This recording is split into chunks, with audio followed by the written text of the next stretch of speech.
संचार मंत्री ने देश की सदन में कहा कि ये जो डेटा लीक्ड डेटा है उसका जासूसी से कोई वास्ता नहीं है, कोई रिश्ता नहीं है, ये जासूसी के लिए नहीं हो रहा था। तो ये डेटा क्या है इन लोगों का? तो ये मैं बताता हूं, ये डेटा एक फर्जी डेटा है जो एक अफरा तफरी का माहौल बनाने के लिए, एक कंफ्यूजन के माहौल बनाने के लिए एमनेस्टी इंटरनेशनल ने रिलीज किया है। और आप भले तरह से जानते हैं ये जो एमनेस्टी इंटरनेशनल है उसका 36 का आंकड़ा है भारत के साथ, और तभी आज भारत में एमनेस्टी इंटरनेशनल के लिए कोई स्थान नहीं है। तो भारतवर्ष को कहीं ना कहीं मलिन करने के लिए, उसके छवि को धूमिल करने के लिए उन्होंने 300 डाटा रिलीज कर दिया। ये डाटा कहां से आया, यही तो हम पूछ रहे हैं। कहां, what is the source of the data? जवाब दीजिए सुप्रिया। और मैं एक मजेदार बात आपको बताता हूं। मैंने कुछ मैं 10 सेकंड और लूंगा आपकी अनुमति से, फिर सुप्रिया जी बता देंगी। आप कुछ पत्रकारों के नाम आए हैं, आपने कहा इनके ऊपर जासूसी कर दी पेगासस लगा के। आप एक लॉजिकल बात सोचिए, करोड़ों रुपए लगा के पेगासस लगाएंगे इनके ऊपर कोई भी आदमी? एक पत्रकार है, बहुत जानी मानी पत्रकार है, उनके पास एक ईमेल आया कि आप हार्वर्ड की प्रोफेसर बन गई हैं, कल से हार्वर्ड की प्रोफेसर बन गई हैं। यह अनवेरिफाइड ईमेल था, उन्होंने मान लिया कि वो हार्वर्ड की प्रोफेसर बन गई हैं और उसको क्लिक कर दिया और 1 साल तक हार्वर्ड की प्रोफेसर बनी रही। बताइए, इतने तो ये इंटेलिजेंट है, इनके ऊपर 1000 करोड़ खर्चा करके कोई पेगासस लगाएगा?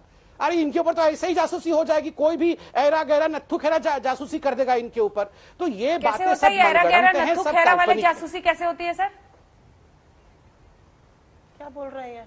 मैं बताता हूँ, आप याद करिए 2000, आप याद करिए 2009 में जब जासूसी का, मैं आपको एग्जैक्टली बताता हूं, मनमोहन सिंह जी का स्टेटमेंट लेके आया हूं। 2009 में जब विषय जासूसी का उठा तो मनमोहन सिंह जी ने कहा कि हाँ, फोन टेप तो हुए हैं बहुत बड़े बड़े नेताओं के, मैं उन नेताओं का नाम भी आपको बता दूंगा, सीताराम येचुरी जी के, जयललिता जी के और सीबी नायडू जी के। एग्जैक्ट डेट था 19 जनवरी 2006। उस समय मनमोहन सिंह जी ने कहा हाँ, टैप तो हुए हैं, मगर प्राइवेट इंडिविजुअल्स जिनका किसी मतलब नहीं है हमसे, उन्होंने किया होगा। और भूपिंदर सिंह नामक एक आदमी को गिरफ्तार किया गया। तो कौन क्या लिंक भेजता है जिसको एरा गेरा नत्थो खेरा, मतलब हैकर्स बैठे हैं, कोई हैकर क्या करता है ये सरकार का मतलब नहीं है। इसलिए मैंने आपको उदाहरण सुप्रिया जी, ठीक है सुप्रिया जी, अब जवाब दीजिए। प्रोफेसर बन जाते हैं हार्वर्ड यूनिवर्सिटी। सुप्रिया जी, अब जवाब दीजिए। वो कह रहे हैं कि जिस मीडिया हाउस ने इसे छापा है वो खुद कह रहा है कि बियॉन्ड डाउट ये नहीं प्रूव हो जाता इससे। नहीं, ये बिल्कुल गलत बात है। ये खुद वो नहीं कह रहा है, वो ये कह रहा है कि जो ट्रेसेस होते हैं स्पाईवेयर के, वो कुछ ही लोगों ने अपने फोन पर देखने दिए, इसलिए जिन लोगों ने देखने दिए उनके नाम उन्होंने लगाए हैं। राहुल जिन लोगों को टारगेट दिया गया था उनमें से भी कुछ के नाम लगाए हैं जो निजी सिटीजन हैं। मुझे पहले अपनी बात खत्म करने दीजिए अंजना जी। उन्होंने धारा प्रवाह बोला, मुझे 2 मिनट धारा प्रवाह बोलने दीजिए, फिर आपके जितने सवाल होंगे उसका जवाब मैं आज दूंगी यहां पर। मुझे सबसे पहली आपत्ति है कि एक महिला होने के नाते ये जो बोला गया ना, ऐरा गहरा नत्थु खेरा जासूसी कर ले, नहीं, किसी की जासूसी नहीं करी जाती। जासूसी करना इलीगल है, किसी की जासूसी नहीं होती। हम सार्वजनिक जीवन में रहने वाले लोग इसको इतनी इजी वे में, इतने हल्के तरीके से नहीं ले सकते। किसी की जासूसी इस देश का संविधान इजाजत नहीं देता है।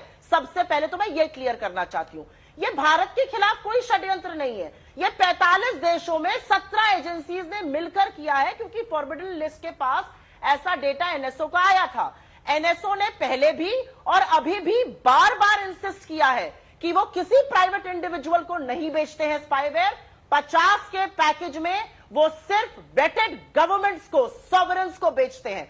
अगर भारत में लीकिंग हुई है, अगर भारत में टारगेटेड लिस्ट हुई है, जो कि दिख रहा है, तो ये भारत की सॉवरेन गवर्नमेंट को बेचा हुआ स्पाईवेयर ही कर सकता है, ये प्राइवेट को वो नहीं बेचते हैं। रविशंकर प्रसाद जी ने पहले अपने कार्यकाल के दौरान, और आज अश्विन वैष्णव जी ने दोबारा कहा है, अनऑथराइज्ड इसमें नहीं हुआ है, मतलब कि ऑथराइज स्नूपिंग करी गई है। और ये जो बार बार कहा जा रहा है कांग्रेस का आरोप है, ये कांग्रेस का आरोप नहीं है, ये रिपोर्ट्स बता रही है, चाहे वॉशिंगटन पोस्ट हो, चाहे गार्जियन हो, चाहे लेमोंड हो, चाहे यहां का वायर हो, ये रिपोर्ट्स बता रही हैं। और इसमें सिर्फ राहुल गांधी नहीं है, राहुल गांधी, उनके 5 प्राइवेट फ्रेंड्स, उनके 2 कर्मचारी, 9 लोग इसमें। अब सुप्रिया जी, आपकी इजाजत है, 2 सवाल पूछूं। चुनाव आयोग के आयुक्त, और एक मिनट, सबका नाम मैंने दिखाया मैडम, सबका नाम दिखाया। चुनाव आयोग के आयुक्त, उनका, और आगे सुनिए, सुप्रीम कोर्ट के जज के खिलाफ जिस महिला ने यौन शोषण का आरोप लगाया था, उसके 11 नंबर ट्रैकिंग लिस्ट पर थे। चुनाव आयोग के आयुक्त जगदीश कोचर, और तो और ऋतिका चोपड़ा जो चुनाव आयोग कवर करती थी, उनका भी नंबर ट्रैकिंग पर था। स्मृति ईरानी के पीएस, वसुंधरा राजे के पीएस, प्रहलाद पटेल जो है उनके खानसामा, उनके ड्राइवर, उनके पीएस, उनका माली, ये क्या हो रहा है इस देश में?